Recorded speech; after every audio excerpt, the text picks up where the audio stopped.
Welcome, I'm Danny, and a couple weeks ago I posted a video showing how 10 of the absolutely foundational beliefs or doctrines of the Christian religion came from things Jesus never said a word about.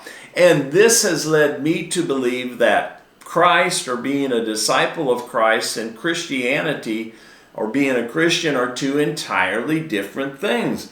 And I showed, and I'll link the video at the end, but I showed how this little part of the Bible is the teachings of Jesus. This, if you're going to be a disciple of Jesus, he said, follow my word. And don't call me Lord, Lord, if you're not going to do what I tell you to do. So this is Jesus, or this is Christ right here.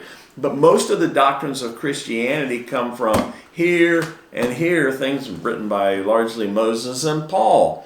And this has caused me to believe that nothing has slandered and misrepresented the beauty of Jesus and his message more than the Christian religions have.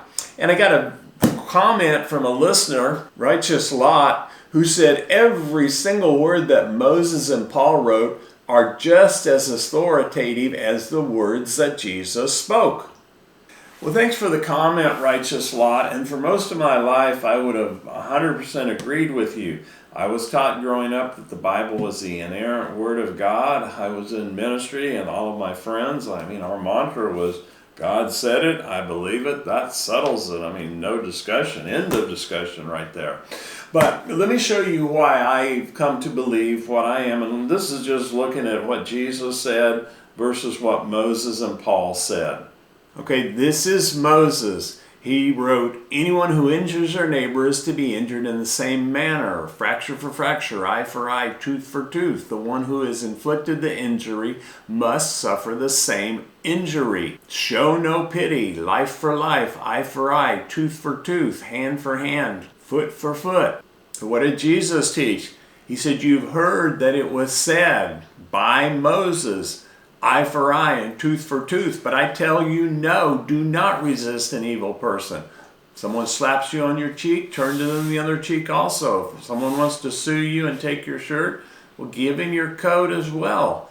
If someone forces you to go 1 mile, go with them 2 miles. Now, for me, these are polar opposites, and what Jesus taught and what Moses taught are as different as night and day or light and darkness.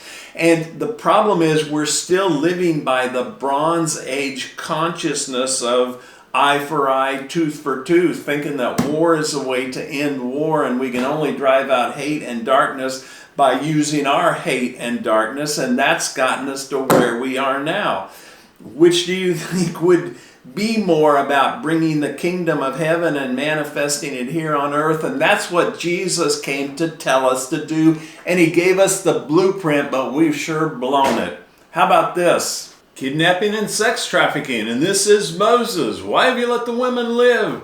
Kill all the boys and all the women who've had intercourse with a man. Only the young girls who are virgins may live, and you can keep them for yourself. Well, I wonder why. When you go to war, hey, if you see a hot woman, take her. Give her a month to get over your burning her village and killing all of her family and friends, and then you can have sex with her anytime you want. Here's another one where they kill everyone except the young virgin girls. And of course, Moses sanctioned slavery, said we can even beat our slaves as long as we don't kill them, because as he wrote, the slave is our property. And slavery is sanctioned in both the Old Testament and the New Testament. But if you notice these verses, none of them come from the Gospels, from the words of Jesus. Now all I did was I'm sharing some scriptures from this part and this part, and that are very different from anything Jesus taught.